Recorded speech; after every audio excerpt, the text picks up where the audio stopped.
اگر رسول کو خدا نہ بنائے کوئی شخص تو پھر جو چاہے شان مصطفیٰ میں کہتا رہے۔ کہا جاتا ہے نا کہ اگر آپ لوگ حضور کی شان بیان کرتے ہیں تو کہتے ہیں کہ یہ بڑھا دیتے ہیں شان کی۔ کوئی شخص حضور کی شان بڑھا دیتا ہے، یہ جملہ بولنا ہی گمراہی ہے، کیونکہ بڑھانا یہ لفظ اس وقت استعمال ہوتا ہے جب کسی چیز کی حد ہو، تو کوئی حد کراس کر دے تو اس کو کہتے ہیں یہ بڑھا رہا ہے۔ شان مصطفیٰ کی حد ہی کوئی نہیں ہے، تو بڑھانا کس نے کیا ہے؟ جو جتنا بڑھائے گا وہ حد سے نیچے رہے گا۔ عظمت مصطفیٰ کی حد ہی نہیں ہے، امتی کی کیا مجال کہ وہ بڑھا دے۔ آقا علیہ السلام کی شان کی اللہ نے کوئی حد نہیں رکھی، صرف ایک حد ہے کہ آقا علیہ السلام اللہ کے برگزیدہ بندے اور محبوب ہیں۔ حضور کی شان جہاں ختم ہوتی ہے اس سے اوپر خدا کی شان شروع ہوتی ہے۔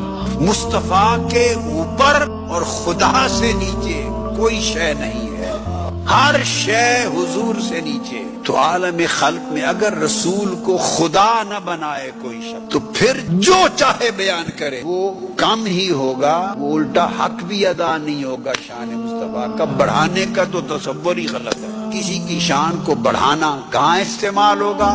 کوئی ماں باپ کے بارے میں وہ کچھ کہہ دے جو وہ نہیں ہے تو کہہ دے ٹھیک ہے بڑھا دیا۔ کوئی اپنے پیر و مرشد کے لیے وہ کچھ کہہ دے جس کا حقدار وہ نہیں، تو سچ بات آپ کہہ سکتے ہیں کہ شان بڑھا دی۔ بھائی ہر ایک کے لیے بڑھانا ہو سکتا ہے، ایک ہی ذات ہے پوری مخلوقات میں جن کے لیے بڑھانے کا لفظ نہیں، اور وہ ذات مصطفیٰ ہے صلی اللہ علیہ وسلم۔